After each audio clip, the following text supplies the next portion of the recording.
Alhamdulillah wa syukurillah wa la hawla wa la quwwata illa billah. Wassalatu wassalamu ala Rasulillah wa ala alihi wa sahbihi wa mawalah. Rabbi shrah li sadri wa yassir li amri wa hlul 'uqdatam min lisani yafqahu qawli. Bapak Ibu yang dirahmati Allah, alhamdulillah, puji syukur kita haturkan tentu kehadirat Allah Subhanahu wa taala atas limpahan nikmat yang kita terima, wabil khusus masih menjadi orang yang beriman, menjadi seorang muslim yang insya Allah kita usahakan dengan menambahkan ketakwaan, wabil khusus di bulan Ramadan dengan berpuasa sebagaimana Allah perintahkan, kutiba alaikum siyam kama kutiba alal ladzina min qablikum la'allakum tattaqun. Bapak Ibu dirahmati oleh Allah Subhanahu wa taala, sebagaimana jadwal saya temanya adalah agar Ramadan tidak bangkrut. Maka kita kembali kepada sabda Nabi SAW. Nabi menyebutkan bulan Ramadan itu sebagai bulan penuh keberkahan. Atakum syahrul Ramadan syahrul mubarak. Telah datang bulan Ramadan untuk kita semua, dan itu adalah bulan yang penuh keberkahan. Keberkahan tentu karena diwajibkan puasa, sehingga Allah Subhanahu wa taala pada ayat 184 menyebutkan wa antasumu khairul lakum in kuntum ta'lamun. Kalau kamu mau tahu, orang yang puasa itu lebih baik daripada yang enggak puasa. Ya, yang siang itu langkung sae, langkung tomo tinimbang yang enggak mau puasa. Dan pada ayat 185-nya Allah menekankan lagi untuk berpuasa pada potongan ayatnya, faman syahida minkum syahra falyasu. Jadi ayat 183 kutiba alaikum siyam, ayat 184 wa antasumu khairul lakum, 185 faman syahida minkum syahra falyasu. Nek tekan ulane, nek kalian menyaksikan bulannya dan kalian hadir, maka berpuasalah. Kenapa berpuasa? Banyak penceramah sudah menyampaikan, man shoma ramadhana imanan, man qoma ramadhana imanan wa ihtisaban, man qoma lailatul qadri imanan wa ihtisaban. Akhir hadisnya sama semua, ghufira lahu ma taqaddama min dambi, diampuni dosa-dosanya yang telah lalu. Bahkan pada sepanjang harinya Allah Subhanahu wa taala melakukan hal yang luar biasa. Disampaikan Nabi SAW, inna lillahi fi kulli yaumin itqa aminan nar fi syahri Ramadan. Setiap hari itu akan ada orang yang Allah bebaskan dari api neraka. Wa inna likulli muslimin ta'watan yad'u biha fa yastajibulah. Dan bagi setiap muslim kalau mau berdoa maka pasti akan diijabahi.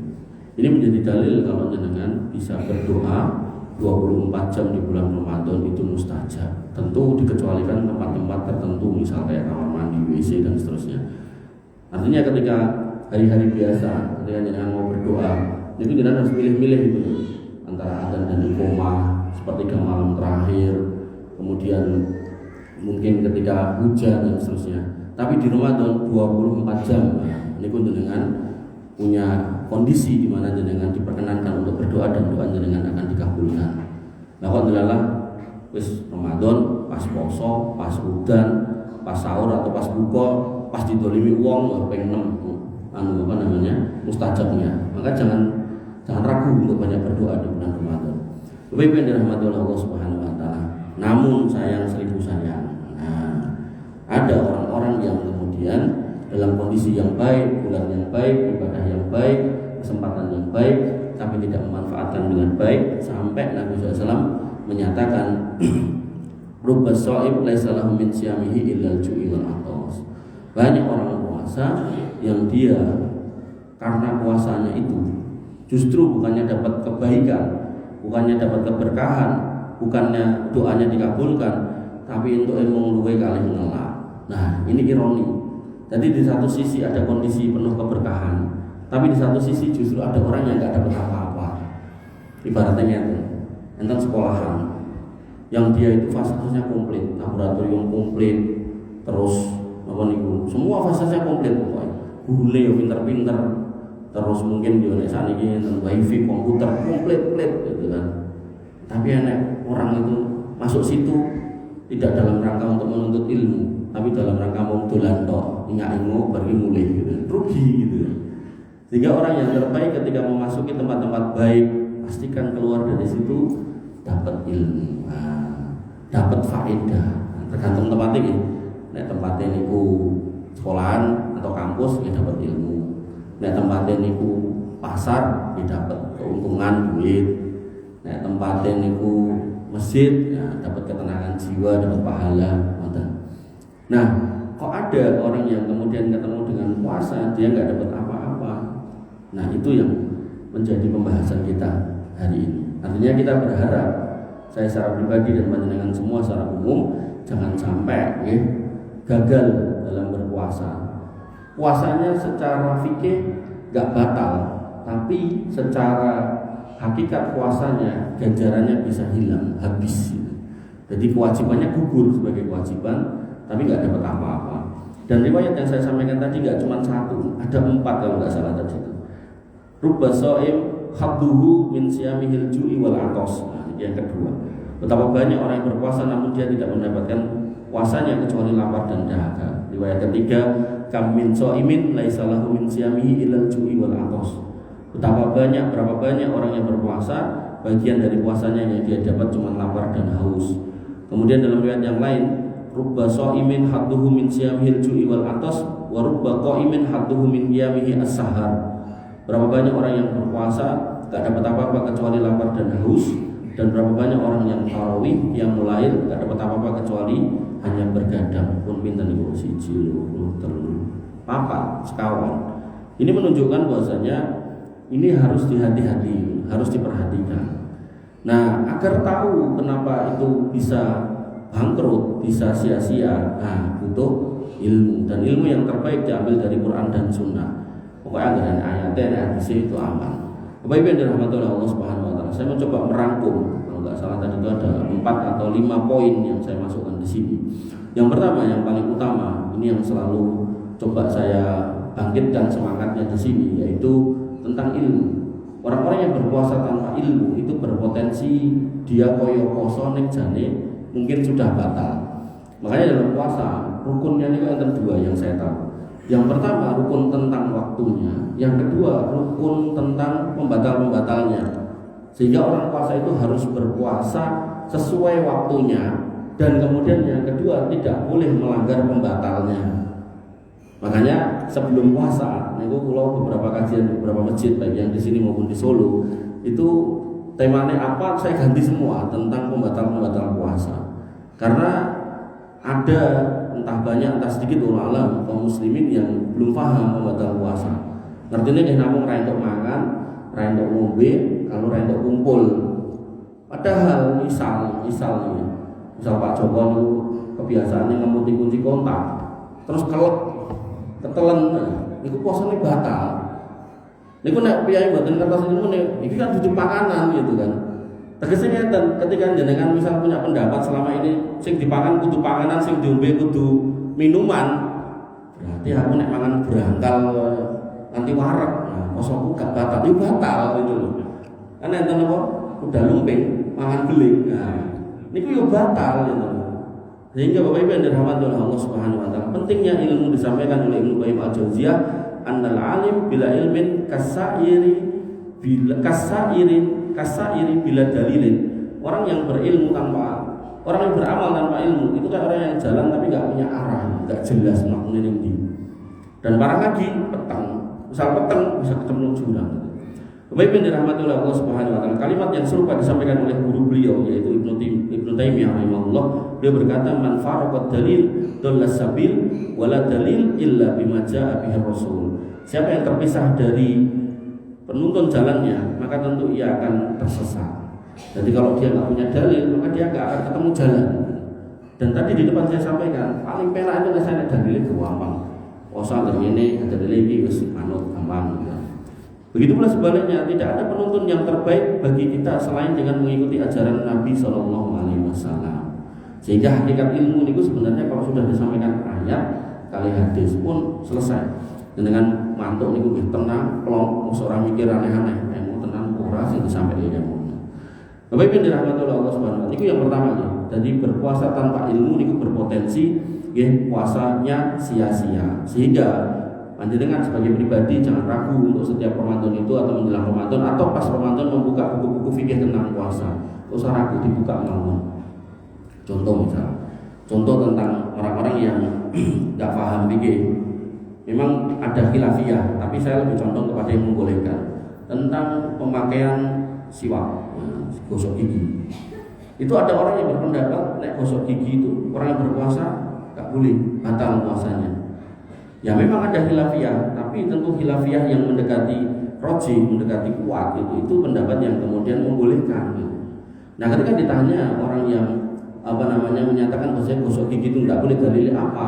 Mereka mendalil ada sebuah riwayat yang menyatakan bahwasanya la khulufu fammi shaim atyabu minal misik indallahi ta'ala. Bahwasanya nafasnya orang puasa itu lebih harum daripada kasturi di sisi Allah Subhanahu wa taala. Nah, itu kemudian dijadikan dalil bahwasanya mendingan apa kecing daripada sikatan. Nah, padahal kalau mau merenung dengan baik, hadisnya itu bunyinya la khulufu fammi shaim atyabu minal misik indallahi ta'ala. Jadi bau harumnya itu di sisi Allah Subhanahu wa taala. Dan ini dijelaskan nanti di akhirat. Jenengan nanti ten surga niku ora usah sikatan, Pak. Ababe pun wangi. Pramila mungkin ten surga niku boten enten piyai BAB kali pipis toyang niku, toya sing cilik napa sing gedhe, air bah niku boten enten. Entene napa mangan cawar-cawarke ngombe sak oke-oke niku mungkin namung glegeken kali keringetan. Nah, glegeken niku kan umume ngetokke hawa yang ada di mulut to. Nah, niku mengke wangi, keringete nggih ugi wangi. Nek ten donya mboten. Sehingga hadis itu kalau diterapkan dijadikan hukum bahwasanya orang yang berpuasa mendingan enggak gosok gigi, wallahu alam saya lebih condong kurang tepat. Karena bahasanya di belakang tadi sudah dinyatakan indallahi ta'ala, di sisi Allah. Bukan di sisi manusia. Jadi bau kasturi itu di sisi Allah. Nek di sisi manusia niku kasturu. Ora enak ambune. Pramila kula nek salat jamaah niku tengene niku piyai poso ngono. Sing mungkin ya ora sikatan. Allahu Akbar. Wis semu gitu. Makanya memang sikatan, Pak. Saestu. Sampai Nabi SAW mengatakan bahwasanya nggih laula an yasuqa ala ummati la amartu bisiwakin inda kulli shalah. Sekiranya nek umpama orang ngeboti kowe kabeh, kowe iki jane nek undi tak kon sikatan sik. Oh, ngoten. Ping 5 berarti. Sehingga nek ngapunten, Pak, ngapunten. Nek enten wong Islam kok terus ke dokter gigi, terus di scaling. Aduh, scaling apa coba? Arti. Scaling niku, Pak, diresiki gudale niku. Saking kandele niku nganti wis kaya tetelan kae lho, Pak. Tetelan teyeng ning pesi sing kuandel niku. Nek pesi niku ditutup nganggo palu, nek niku disemprot nganggo banyu banter. Niku nek coplok mak plotak ngono, Pak. Kaya cuwilan tembok ngoten niku. Warnane kuning gitu. Tur akhirnya napa? Busine iso beteh ngoten niku. Saking wis napa istilahnya? Wis ngetel mengerikan itu. Makanya Bapak yang dirahmati Allah Subhanahu wa taala, kita sebagai orang Islam yang ngerti bener itu syariat. Nek Nabi itu seneng orang yang cinta kebersihan, ya ampun kemproh-kemproh. Dino-dino kemproh pas Ramadan, yes, payahe rasi katah niku. Malah seneng lho, ratus sisan wah. Wis. Lo judek kok nek salat yo tengene wong ngoten niku ya. Saya salat yo karo batin iki alhamdulillah selentang-selentang yo opo. Makanya paling enak ini nek salat jamaah dadi imam. Mung ya jenenge wong kan kadang telat kok, Pak. Kadang ya salatnya di masjid orang gitu ya. Mungkin orangnya ya udah punya imam, ya. Mau nggak mau jadi makmum lagi. Mau tengene mau kasih kata ya Allah. Iya, Pak. Niku ya. Termasuk ada sebagian orang niku nggak hati-hati tentang urusan gigi niku. Pokoknya mikirnya yang penting kudu, yang penting kudu. Akhirnya giginya berlubang ngoten niku nggih dijarke mawon sehingga yang terjadi isine napa niku selilit sak pirang-pirang ten niku. Dan niku nanti selain menimbulkan bau ketika jenengan ngomong, wong Nabi niku pernah melarang orang-orang yang makan bawang brambang niku untuk ke masjid dereng sikatan. Nah, boleh nyimpen bau-bau ngoten niku. Nah, niku nggih luwih terlarang harusnya karena hakikatnya makanan yang ada di gigi itu kan kemudian bertemu dengan bakteri yang di mulut terus akhirnya busuk. Sesuatu yang busuk ini kan ngambu gitu. Nah, niku nek gigi berlubang tersimpan di situ, mesti nek ngomong sama ngomongnya mampu. Dan parah meleh, Pak. Niku nek sampai membusuki sampai ke akar, niku bisa jadi kanker, Pak. Iki enten piyai niku mungkin gede biangan, ampun ten nggih gosok niki. jadi harus dioperasi. Dan kadang itu sudah terlambat. Nek sing belum terlambat itu baru mung abuh, begitu dibelek sithik oleh dokter gigi itu pelotot udah ngarai sak pirang-pirang. Niku enggak bakal kejadian kalau seorang muslim itu sregep sikatan wis to. Mbok pas poso men sikatan. Sing penting gitu. Sikate aku dimaem niku. Sikate ilang dulu ya. Atau odole bar kemu ditokke ampun dilek. Nek niku yo genah batal gitu. Nek di kemu segelas metune mung karo tengah gelas ya wis. Metune mung setengah gelas ya kelong to. Nggih. Jadi niku contoh mawon, niku contoh sederhana. Contoh sederhana nggih. Enten melih misal orang bertanya, "Mas, nek sholat, nek poso renang entuk apa ora?" gitu kan. Nek poso renang entuk apa ora? Maka dalam fikih Syafi'iyah semua yang masuk ke tenggorokan apakah itu cairan padatan itu membatalkan puasa. Termasuk yang masuk lewat hidung itu membatalkan puasa. Nah, sehingga ketika pertanyaannya nek renang pas poso entuk ora, maka kembali kepada panjenengan. Jenengan sebelum poso niku nek renang niku biasa nguyuh banyu kolam napa mboten? Nek jenengan anggar renang mesti ngombe banyu kolam renang, nggih nek poso ora usah renang. Karena mesti keombe, wong biasane ngono kuwi gitu. Tapi nek jenengan anggar renang niku profesional, banyu setetes ora bakal kolu gitu kan. Maka monggo jenengan renang jebar-jebur ora masalah. Wonten niku enten piye tarat mulai. Mas, ngomongin lho Mas. Ngomongin nek nikol karo renang ngentut kuwi batal. Kena karo ngentut batal. Nah, kembali ke fikih Syafi'iyah tadi. Masuk lewat atas batal, masuk lewat bawah batal. Jadi poso kalih wudu niku bentene ngeten. Nek poso niku nek mlebu niku batal, nek wudu nek metu niku sing batal. Dong mboten. Nah, sehingga panjenengan yang sakit ambeien niku nek misal memasukkan obat lewat belakang, obat sing dilebet kene kok, niku poso jenengan batal. Sematan ugi misal ibu-ibu aku anggar disenggol bojoku meteng gitu. Akhirnya masang spiral. Nek masangnya pas sasi poso yo batal. Nah, kembali ke pertanyaan tadi, nek renang batal ke poso enggak ketika dia ngentut ning kolam renang. Nah, niku kembali ke jenengan. Jenengan ini nek ngentut ngetok ketok apa ya bareng ngetok terus nyedot. Lah nek bareng ngetok nyedot niku batal jenengan. Nah, kurang ngerti Mas, kok ora ngerti wong niku jenengan dhewe kok sing gadah. Ngoten nggih. Jadi secara umum nek prosesnya cuma keluar tok, nah itu enggak batal. Tapi kalau prosesnya bareng metu terus nyerot. Nah, kok bareng ngetut kok aku warak ya. Nah, niku batal. Nggih. Oleh karena itu maka pentingnya ilmu niku lho. Sehingga jenengan setiap tahun misal menjelang puasa niku kan bahas fikih puasa, mbok misal sate akidah, sate nopo kan batal fikih puasa, enggak apa-apa. Dan jenengan jangan sampai kemudian kalau harus tahu, nah ampun, karena nanti namanya fikih niku enten namanya fikih kontemporer. Jadi pembatal-pembatal yang zaman dulu nggak ada, tapi kiasnya sekarang enten. Contoh, kalau contoh nih boleh. Tetes moto niku banyak kiai yang kemudian memahami batal.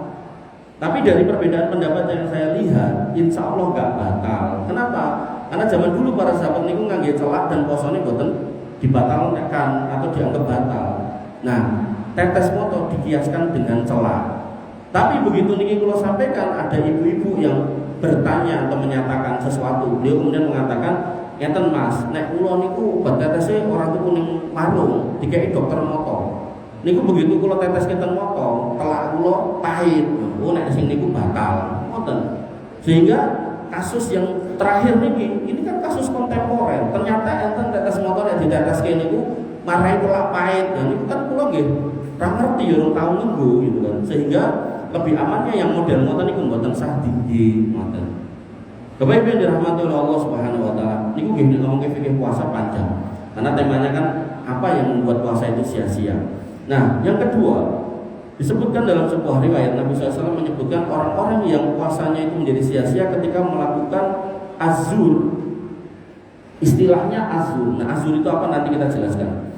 Nabi SAW bersabda, "Man lam yada' qaula zur wal amali bihi falaysa lillahi hajatan fi ayyada ta'amahu wa syarabah." Siapa yang kemudian tidak meninggalkan ucapan zur atau perkataan zur dalam berpuasa, maka Allah nggak punya hajat pada dirinya dalam konteks dia meninggalkan makan dan minumnya. Gampangnya nek kowe ra ninggalke azur, apakah bentuk perbuatan ataukah perkataan? Posomu rata adep, ngoten. Bapak Ibu yang dirahmati oleh Allah Subhanahu wa taala. Nah, azur itu apa? Ya, kula wau coba nyari-nyari didapatkan. Jadi kula wau iki lek Mas Ayis acara sak judule padahal judul sing gawe kula. Ini kan kadang enten perubahan judulnya ternyata konsisten sama yang saya bikin, ya sudah. Jadi materinya saya kompliti dulu. Nah, Bapak Ibu yang dirahmati oleh Allah, pada Quran surat Al-Furqan ayat 72 Allah berfirman tentang sifat ibadur rahman, walladzina la yashaduna zura wa idza marru billahi marru kirama. Yang namanya ibadur rahman itu adalah orang yang tidak mau ikut serta dalam azur, dalam kegiatan acara azur. Nah, azur itu apa? Saya coba buka Ibnu Katsir versi online dari Maktabah Samilah. Dikatakan di situ, wa hadhihi aidon min sifati ibadir rahman, dan ini termasuk sifat ibadur rahman, yaitu annahum la yashaduna zur. Mereka tidak mau terlibat ikut dalam acara-acara yang disebut dengan azur. Nah, azur itu apa? Ila dikatakan oleh sebagian mufassirin, huwa asyirku wa ibadatul asnam. Azur yang paling berat itu adalah kesyirikan dan menyembah berhala. Bapak Ibu yang dirahmati oleh Allah Subhanahu wa taala. Nah, apakah cuma itu? Mboten. Dikatakan lagi oleh mufassir yang lain, menurut Ibnu Katsir, al-kadzibu, kebohongan. Poso-poso hapus-hapus, enten to, poso-poso apa? Ning ngapusi mboten poso mboten prei. Kemudian wal fisku, kefasikan. Poso-poso melakukan dosa kefasikan. Dosa kefasikan itu termasuk bagian dari dosa-dosa besar, seperti mabuk, seperti kemudian judi gitu kan. Atau kemudian napa istilahnya? Sing ngangge ledek niku lho, semonten niku lah. Kemudian walahun, dan perkataan yang sia-sia, wal batil, dan kebatilan. Pokoknya poso-poso maksiatnya enggak leren. Puasa tapi maksiatnya gas terus. Wa qala Muhammad ibnu Hanafiyah, dan Muhammad bin Al-Hanafiyah berkata, wa allahu, kemudian di sini disebut wal ghina, yaitu semua bentuk hal yang melalaikan, dan termasuk di dalamnya adalah nyanyian-nyanyian. Jadi kudune darus Quran ning malah karaokean. Nah, mainan-mainan yang mensia-sia niku napa nggih? Main gaple, main remi, main dadu. Pokoknya mainan-mainan yang enggak ada cara ditekoki ganjarane apa dia enggak iso jawab. Misal main kartu, ganjarane apa enek orang. Insyaallah mboten enten. Nek antene sing jawab ya berarti elok deh. Wani jawab gitu loh. Berarti kan luar biasa ilmune itu. Ya, sehingga Bapak Ibu yang dirahmati oleh Allah Subhanahu wa taala, maka ketika kita bertemu dengan Ramadan, nah kita tinggalkan itu semua. Nah, apakah cuma sampai di situ mboten? Waqala Abdul Aliyah berkata, wa Tawus juga berpendapat, wa Muhammad bin Sirin juga berpendapat, wa Dhahak juga berpendapat, wa Rabi ibnu Anas wa ghairuhum, dan Rabi bin Anas dan yang lainnya, mereka sepakat bahwasanya yang namanya azur dia a'yadul musyrikin, peribadatan orang-orang musyrik. Jadi misal pernah mungkin suatu ketika pas poso nepasi riyoyone agama liya, terus melu nyengkuyung kegiatan itu tidak boleh. Termasuk misal poso-poso malah ngomong gawe sajen-sajen yang kemudian dipersembahkan di tempat-tempat yang dianggap keramat, dan itu nggih mboten angsal. Bapak Ibu dirahmati oleh Allah Subhanahu wa taala, enggak cuma sampai di situ, bahkan Amr bin Qais berpendapat dia majalis susu wal khona, yaitu majelis buruk dan kata-kata yang kotor. Ini mau gaple, remi, biliatan gitu kan. Itu harus ditinggalkan kayak gitu-gitu sama orang puasa. Diganti dengan ibadah, baca Quran. Ismenek capek ling maca ya minimal ngrungokke murotal. Bahkan kula niku zaman biyen sebelum mendengar fatwa Syekh Shalih Fauzan Al-Fauzan, hafizahullah, beliau masih hidup. Itu zaman dulu niku kalau kita kembali ke ayat disebutkan wa idza quri'al Qur'an fastami'u lahu wa ansitu. Kalau kemudian kamu dibacakan Quran, maka dengarkan dan diam. Niku zaman dulu niku kula berpendapat iki berarti wong kudu ngrungokke dan kudu nyimak, enggak boleh karo klekaran, bahkan OTW turu karo ngrungokke mulotar zaman dulu. Tapi saya kemudian sama santri-santri saya niku nerjemahke fatwa-fatwa Syekh Al-Fauzan tapi dalam bentuk online. Jadi apa istilahnya? Nah, di medsos niku reel ngoten niku, reel terus short, video singkat ngoten niku. Nah, Syekh Fauzan itu pernah ditanya apa hukumnya mendengarkan murotal ketika mau tidur. Jawab beliau, baik dan sangat baik. Sehingga Bapak Ibu yang dirahmati oleh Allah Subhanahu wa taala, sehingga ketika jenengan misal mau Quran pun saya mergo mungkin pun 15 juz Pak Joko ket subuh nanti menggur 15 juz kesel gitu kan. Nah, giliran jenengan leyeh-leyeh ngrungokke murotal. Ampun diganti napa jeneng taknan napa-napa ampun. Murotal wae gitu. Nah, murotal niku imam yang baca kan banyak. Ya Syekh Tusari ada, Syekh Sudes ada, kemudian Al-Ghawidi ada, Matruk ada, mang pilih monggo, pilih sing paling disenengi. Bapak Ibu yang dirahmati oleh Allah Subhanahu wa taala, bahkan murotal sakniki niku enten sing diwaca ayate terus enten terjemahane. Niku malah tambah penak malih. Karena leyeh-leyeh turu gitu kan, OTW sare ya. Mungkin dengan pinter ayat iki artine iki. Dan itu insya Allah lebih baik daripada apapun di muka bumi ini. Bapak Ibu yang dirahmati oleh Allah, termasuk di sini majelis al-khonat, majelis khianat. Jadi orang ngumpul untuk mau bikin makar, kerusuhan, kegegeran baik di kampung maupun perumahan maupun di masyarakat, maka itu hal yang jelek. Waqala Malik, dan kemudian Malik berpendapat Ani Zuhri, dia mengutip pendapat Az-Zuhri bahwasanya yang namanya azur surbul khamar, minum khamar. Jadi poso-poso ning tetap mendem boten lereng. Kowe kok ora mendem bro, kan poso. Ya engko nek pas buku aku mendem neh. Niku nggih mboten ansal. Jadi bukan pas posone dong ramangan ramu terus ra mendem boten. Ya itu ditinggalkan. Makanya Bapak Ibu yang dirahmati oleh Allah Subhanahu wa taala, puasa niku bertingkat-tingkat. Nah, ketika sebelum Ramadan niki orangnya itu jelek, ahli maksiat, pas Ramadan niku tobat, niku saya. Nah, langkung saya ketika setelah Ramadan itu ditutup ke yang jadi orang taat. Makanya Syekh Fauzan itu ketika ditanya apa indikasi, apa tanda orang itu amalnya diterima, itu al-amalu ba'dahu, amal setelahnya. Kalau baik itu tandane ibadahnya diterima. Contoh misal, enten piyai awalnya pelit, begitu baru nggak kaji dadi lomo, insya Allah niku hajine mabrur.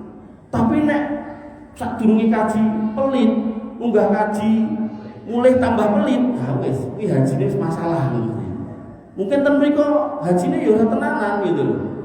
Karena apa? Karena bapak saya sendiri cerita. Jadi enten temene niku pas ning Indonesia niku ngelola rumah makan sing enten karaoke niku. Niku ten mriko nggawa alat karaoke niku. Ning Masjid Haram ya karaokenan itu. Ten Tanah Haram ning hotel. Bapak kula nganti gede-gede iki. Iki kok ya ora leren kaya ngono ning kene bareng. Nah, seneng kok Pak. Itu masalah di situ. Kenapa? Karena Allah menyebutkan Allah bidzikrillah tatma'innul qulub. Orang beriman itu kudune senangnya tenangnya hati itu dengan berzikir. Berzikir itu satu wirid, subhanallah, dan seterusnya. Yang kedua bisa bermakna berdoa, dengan berdoa. Yang ketiga bisa bermakna dengan bermajlis ilmu ini. Kemudian yang keempat dengan maca Quran itu nggih saged. Yang kelima dengan mendengarkan Quran itu juga saged. Yang keenam dengan ngobrol dengan orang-orang yang solih, dengan ngobrol dengan orang-orang yang baik untuk meningkatkan keimanan, itu ya bisa. Termasuk tadabbur alam, dengan misal melihat alam yang nanti akhirnya menjadikan jenengan takut sama Allah. Ya Allah malaikat, ya Allah apa matahari ini gede nih koyo ngono nek nganti kiamat ini terus piye gitu kan. Terus jenengan akhirnya menjadi orang yang lebih takut kepada Allah, lebih bertakwa, itu ya bisa. Sehingga zikirnya seorang muslim itu harusnya yang menenangkan jiwa, bukan malah mencari sebab yang lain gitu. Mungkin nek ngoten niku beda-beda akhirnya musik. Ada orang yang tenang mergo karaokean. Nanti para pecinta khamr dia akan ditanya, "Tenangmu piye?" Dia akan mengatakan aku tenang nek mendem gitu. Dan benar ada itu anak muda dan jantan itu botol cium niku didekekten kulkasnya dibuka. Mungkin dia lagi ada masalah, di foto jebret, dia kayak temen sosial. Nah, mulai ya kepo, temen sosial tak delok. Tulisannya hanya engkau yang bisa membuat aku tenang. Ngonek, ciunin tak ya tenang, boten otomatis meleh. Lah setan ngoten niku. Mungkin sing narkoba nggih narkoba jawabane. Termasuk ngapunten orang yang senang berzina, yo solusinya akhirnya ya zina gitu kan. Terus dibojo siji ya kurang tambahnya kurang sampai akhirnya di sono ya kurang gitu kan. Nah, seeneng-enengnya kabeh dicoboni gitu. Nah, sehingga gak akan pernah selesai gitu. Bapak Ibu yang dirahmati oleh Allah Subhanahu wa taala, sehingga asas ketenangan harusnya kita kembalikan kepada yang baik, yaitu sesuai dengan Quran dan Sunnah, yaitu zikir kepada Allah Subhanahu wa taala. Sehingga di sini ketika azur ini dimaknai adalah minum-minuman keras, maka gak cuma minum layah dulu nahu wala yarghubuna fihi. Dia tidak menghadirinya dan sudah gak pengen ada di dekat-dekatnya. Jadi termasuk ngkokke yo ora entuk, ngidangke ora entuk, membersamai gak entuk, memfasilitasi nggih mboten angsal. Jadi misal nggih, niki misal, nek jaman biyen kula alit iki sakniki mboten enten. Jaman biyen kula alit niku nek enten piyai ajeng gadah mantu, niku nyepake majelis mendem kalau majelis main niku pojokan omah ini. Dingoni di sebuah pokoke alasane nggo jagani yen kacange ora digondol wong. Nah, niku nggih termasuk ten niku piyai-piyai yang melakukan azur nggih. Sehingga Bapak Ibu yang dirahmati oleh Allah Subhanahu wa taala, azur itu masih banyak maknanya, tapi intinya itu bisa dimaknai yaitu dosa-dosa besar. Orang yang puasa harusnya meninggalkan semua dosa besar. Lah nek niki dihayati dengan baik dan benar oleh setiap muslim, khususnya di Indonesia, kedahe ya. Kedahe orang-orang korupsi itu enggak ada. Karena dia ngerti, oh posoku sia-sia, wah aku diawasi Gusti Allah. Tapi yang kita tonton hari ini malah justru praktek yang mengerikan. Poso-poso malah do dikai seragam oren. Dek korupsine pertama kuwi lah pirang atus 1.000 triliun itu. Pun triliun, ngetril karo yun. Terus bar niku minyak kita niku ya Allah.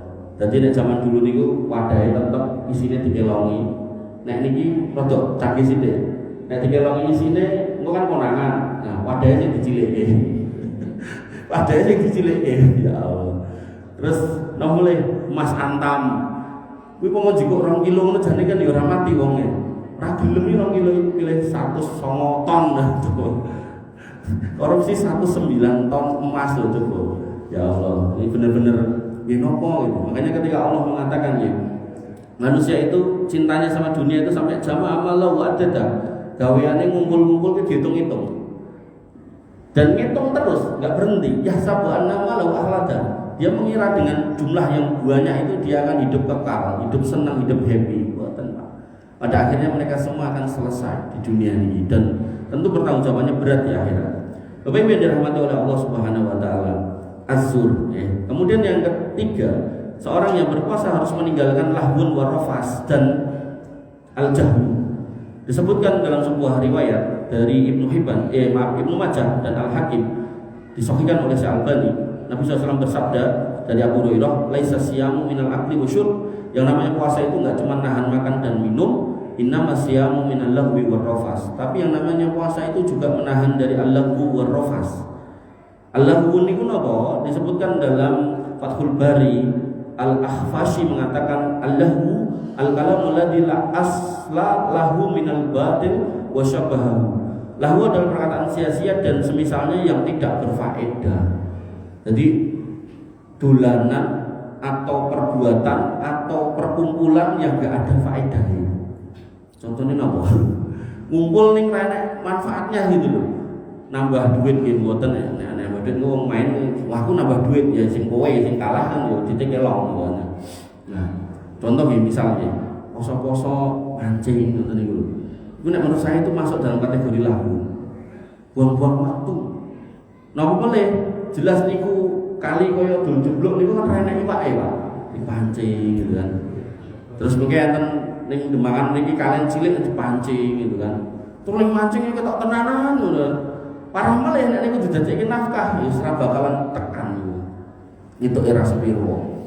Sampai teman saya niku hampir semua teman sak kantor di WA disilai duit. Tadinya kula mikir iki sing wani wong sing cilik-cilik sing dhuwur rawani. Yo wani bose eselon 2 ngono di WA disilai duit. Nanti kula akhirnya tekok oleh kepegawaian. Jane kok ora digaji to. Terus gajine pun telas. Seneng main, seneng mendem. Seneng mancing sing katanya. Nah, gara ketemu mesti cerita, aku bar kon Demak Mas. Apa? Mancing. Aduh, ragate piro?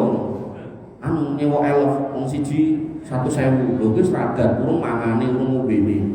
Terus pertanyaanku jenengan entuk iwak piro? Angsal gamsal.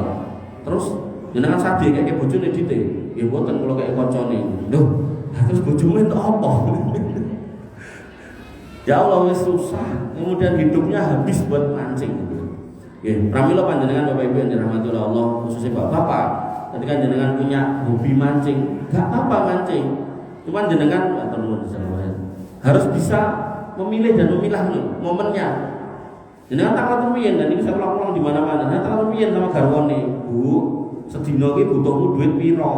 300 Pak. Lah niku mang paling kiriyen 300 e. Nembe jenengan mangkat mancing. Jangan diwale, jenengan mangkat mancing, engko nek entuk iwak akeh tak dol mbok kowe duwite. Yo nek entuk Pak, nek ora, ya kan. Niku pertanyaan pertama. Terus yang kedua, pertanyaan kedua, mancingnya di mana kan gitu. Ketika mancingnya tadi saya bilang kan dol jemblo gitu kan. Nek misal butuh duit 300, sedangkan iwak lele niku sekilo 20.000 misal. Berarti kan minimal kudu entuk 15 kilo. Dol jemblo napa nggih saged entuk 15 kilo? Ora mungkin lah Pak. Sing enak ki mungkin entuk lele siji lah, gen genep 15 kilo tambah gedang goreng ten niku. Malah karo-karo nggih. Makanya Bapak Ibu yang dirahmati oleh Allah Subhanahu wa taala, seorang muslim itu harus punya planning yang jelas. Financial planning dalam Islam itu harus jelas. Ya jangan main ngopo, kerja apa, atau kalau cuma hobinya menghasilkan enggak halal atau haram. Kalau kebutuhan pokoknya sudah selesai, lalu kemudian mau menjalankan hobinya silakan. Karena nanti di dalam sifat ibadur rahman yang lain disebutkan ibadur rahman itu alladzi idza anfaqu lam yusrifu wa lam yaqturu wa kana baina dzalika qawama. Dia itu senang berinfak. Dan dalam berinfak dia tidak jor-joran, tapi dia juga tidak pelit, dan dia ada di tengah-tengahnya. Sehingga ketika kita ngomongkan infak, nafkah itu yang terbaik ya kepada keluarga. Sampai makanan yang jenengan suapkan ke garwone, nek biasa tulang-tulangan alhamdulillah. Tapi nek boten maksudnya yang dia masukkan di mulut istri kita, anak kita, itu semua terhitung pahala. Sampai ada seorang ustadz itu berpendapat bahwasanya seorang anak itu bisa jadi anak gede, dhuwur, mungkin ya lemu sisan kaya kula gitu kan. Maka setiap daging, setiap darah yang ada di situ itu akan menjadi kebaikan buat orang tuanya. Ketika dia beramal sholih, pahalanya otomatis langsung dilipat gandakan untuk bapak ibunya yang mau pengen dulu ngoten. Sehingga Bapak Ibu yang dirahmati oleh Allah Subhanahu wa taala, lahun ini harus ditinggalkan. Sehingga nanti dalam sifat hamba Allah yang beriman al-mu'minun itu disifatkan yaitu wa anil lahwi mu'ridun. Mereka atas perbuatan yang sia-sia itu ditinggalkan. Contoh, nek tesih nem-nem ngeten iki seneng ngegame. Wangi turu ngegame, mungkin meh kanthi meh turu ngegame, lali adus ngegame. Wis pokoke nek perlu ngapunten sebagian orang yang enggak paham adab Islam, ngapunten kali ngising yo ngegame. Wah akhirnya cok tiba pluk-pluk. Wes ya Allah, ngeri niku ya. Sampai enten kalau iki kula ningali Instagram niku, cah cilik kita SD kelas 3 niku sama. Ngegame nganti terus akhirnya ngono, koyo wong setek tapi mboten kejang-kejang dadi tangane terus dawa niku. Seperti geblak. Wah, mati nang mboten. Nek bahasane ketika bahasa Vietnam. Dan itu musibah itu sak donya. Sampai kalau kesepen negara mana itu ada di negara Finlandia atau mana Eropa itu mulai melarang pembelajaran di usia dini SD, SMP, SMA dengan media internet, suruh kembali ke buku karena alasannya masih sinau nih melayu nih ngegame. Nah sayangnya di negeri kita malah jadi e-sport, olahraga elektronik dan kejuaraan ini. Tapi yang dirahmati oleh Allah Subhanahu wa taala. Kemudian yang harus dijauhi oleh orang yang berpuasa yaitu rofas. Nabi SAW bersabda tadi tentang rofas, yaitu laisa siyam minal akli wa syurbi innama siyam minal lagwi wa rofas. La rofas itu disebutkan oleh Ibnu Hajar yaitu wa yudlaqu ala ta'ridi bihi wa ala fuhshi fil qaul. Rofas itu digunakan dalam pengertian untuk hal-hal yang nerempet-nerempet dan urusan seksual. WA-an karo kanca SMA ngomong ke sing ora-ora, atau kemudian godoni tanggane rondo anyaran digodo gitu kan. Pokoknya hal-hal yang yang menjerumus ke sana. Sehingga Nabi Allah Subhanahu wa taala akan mengatakan tentang zina itu bukan jangan berzina saja, tapi bahkan proses sebelum berzina menuju ke sana itu dilarang, yaitu wala taqrabu az-zina, jangan dekati zina. Jadi prosesnya enggak boleh. Sehingga niki nek cah nom, nek wong cah nom niku pacaran ya mboten salah. Baik sebelum puasa, apalagi pas puasa. Ya, sehingga itu harus dijauhi dan pergaulan itu harus dijaga. Karena kalau nggak dijaga, nanti setan akan masuk ke dalamnya dan akan merusak semuanya. Tapi yang dirahmati oleh Allah Subhanahu wa taala, Kemudian Al-Azhari mengatakan ar-rafas ismun jami'un likulli ma yuriduhu rajul minal mar'ah. Jadi yang namanya rafas itu segala hal yang kaitannya keinginan laki-laki kepada perempuan. Contoh misal apunten nggih, HP nonton ini konten kok gambar-gambar cetok, poso-poso nonton niku. Nah berarti kok kan poso entuk Mas dijane ra entuk. Ning maksud kula iki pas poso niku lho dengan eman-eman ning poso timbang ora entuk pahala napa-napa. Bapak Ibu yang dirahmati oleh Allah Subhanahu wa taala. Seorang muslim tadi harus menjauhi yang namanya napa? Azur. Mana? Oh. Dua menit lagi ya, tutup dengan doa mawon. Nggih. Yang pertama yaitu jauhi azur, kemudian arafas walahu. Dan kemudian ditutup dengan ilmu. Jadi masih enten tapi enggak apa-apa karena sudah wajahnya. Dan kita tutup dengan doa nggih Bapak Ibu yang dirahmati oleh Allah Subhanahu wa taala. Semoga puasa kita hari ini diterima oleh Allah Subhanahu wa taala. Bismillahirrahmanirrahim. Alhamdulillahirabbil alamin hamdan syakirin hamdan naimin hamdan yuafi ni'amahu wa yukafi mazidah. Ya Rabbana lakal hamdu kama yanbaghi li jalalika wa 'azimi sultanik. Rabbana lakal hamdu anta nurus samawati wal ardi wa man fina wa lakal hamdu la ilaha illa anta subhanaka inna kunna minadh dhalimin wa illam taghfir lana wa tarhamna lanakunanna minal khasirin. Allahumma ighfir lil muslimina wal muslimat wal mu'minina wal mu'minat al ahya'i minhum wal amwat innaka sami'un qaribun mujibud da'wat wa ya qadiyal hajat. Rabbana zalamna anfusana wa illam taghfir lana wa tarhamna lanakunanna minal khasirin. Rabbana ighfir lana dhunubana wa liwalidina warhamhum kama rabbawna shighara. Allahumma ighfir lahum warhamhum wa'afihim wa'fu anhum wa akrim nuzulahum wa wasi' madkhalahum waghsilhum bil ma'i wasalji wal barad. Allahumma taqabbal minna siyamana wa qiyamana wa ruku'ana wa sujudana wa taqassu'ana wa tadurana la ilaha illa anta subhanaka inna kunna minadh dhalimin wa illam taghfir lana wa tarhamna lanakunanna minal khasirin. Allahumma inna nas'aluka al-huda wa tuqa wal 'afafa wal ghina. Allahumma inna nas'aluka al-jannah wa ma qarraba ilayha min qawli wa 'amal wa na'udzubika minan nar wa ma qarraba ilayha min qawli wa 'amal. Ya hayyu ya qayyum bi rahmatika nastaghits aslih lana sha'nana kullah wa la takilna ila anfusina tarfata 'ain. Allahumma kfina bihalalika an haramik wa aghnina bi fadlika amman siwak. Allahumma asfi mardana wa qdi duyunana ya muqallibal qulub tsabbit qulubana 'ala dinik wa ya musarrifal qulub sarrif qulubana ila ta'atik. Allahumma aksir amalana wa aksir auladana wa barik lana fi ma a'taitana ya arhamar rahimin irhamna. Allahumma inna nas'aluka al-huda wa tuqa wal 'afafa wal ghina. Rabbana atina min ladunka rahmah wa hayyi lana min amrina rasyada. Rabbana atina ma wa'adtana 'ala rusulika wa la tukhzina yaumal qiyamah innaka antas sami'ud du'a innaka la tukhliful mi'ad. Rabbana atina fid dunya hasanah wa fil akhirati hasanah wa qina adzabannar wa qina adzabannar wa qina adzabannar.